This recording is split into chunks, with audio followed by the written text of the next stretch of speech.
Сәлем достар, менің каналыма қош келдіңіздер. Видеоны көрместен бұрын каналыма тіркеліп, қоңыраушаның суретін баса кетуді ұмытпаңыздар. Каналымның дамуына өз үлестеріңізді қосуларыңызды сұраймын. Ел арасында адыраспан өсімдігі туралы аңыз әңгімелер өте көп. Қазақ халқы адыраспанды қасиетті шөп деп те атап кеткен. Осы орайда сіздерге адыраспан өсімдігі туралы көпшілік біле бермейтін мәліметтерді ұсынамын. Қызықты ақпараттарды жіберіп алмас үшін видеоны соңына дейін қараңыздар. Адыраспан түйе табандар тұқымдасына жататын көп жылдық өсімдік. Оның сабы мен гүлінде у болады. Биіктігі 30-80 см, сасық иісті дәрілік шөп тау беткейлерінде, жол бойында, жазық далаларда өседі. Бұрынғы заманда адамдар табиғатпен тығыз байланыста болды. Олар шөптердің қасиетін жақсы білді. Адыраспан орталық Азияда жиі өсетін шөп.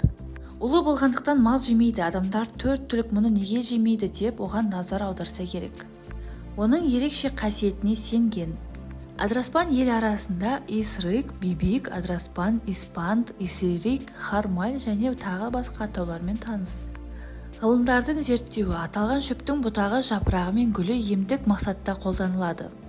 Атақты шығыс ғалымы дәрігер Абу Али ибн Сина оны 8 көз қабынған уақытта шаншуды басатын дәрі ретінде пайдаланған.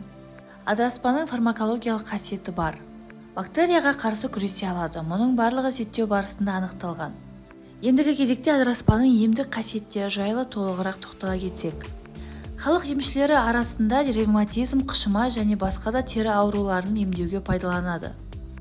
Оның шөбінен қайнатып жасалған тұнба суық тигенде безгек ауруларында, нерв жүйесінің әлсіреуіне және ұстама ауруларына ем болып саналады.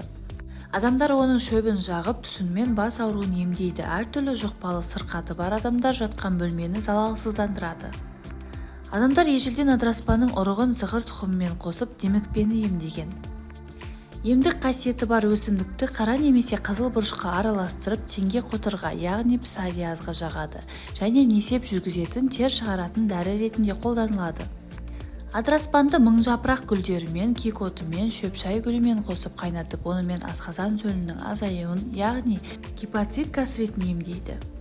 Адыраспан шөбінің қайнатындысы мен тұнбасы ауруды басып, адамды тыныштандырады, сырқатты асқындырмауға, тер шығаруға көмектеседі. Оның тұнбасы суық тигенде қолданылады, ал қайнатындысы ауыз қуысы мен тамаққа суық тигенде ауыз шаюға, басқа да шөптермен қосып, аяқты жууға пайдаланылады. Адыраспан сал ауруы мен Паркинсонды емдеуге қолданылады. Бұл шөптің құрамындағы пеганин демікпені емдеуде оң әсерін береді. Одан бөлек невралгия, миопия және басқа жүйке ауруларын емдеуге қолданылады. Шөптің құрамындағы пеганидин микробтарға қарсы күресуге мүмкіндік береді. Адыраспанды зерттеу барысында оның құрамындағы гармалин бар екені анықталған. Ол антидепрессант. Дәрігерлер адыраспанды жүрек қағысын тұрақтандырып, оның құрамындағы гармалиннің гидрохлориді туберкулездің қоздырғышына қарсы тиімді күреседі дейді. Видеодағы ақпараттар сізге пайдалы болған болса, достарыңызбен бөлісіп, лайк басып, комментарий жаза кетуді ұмытпаңыздар.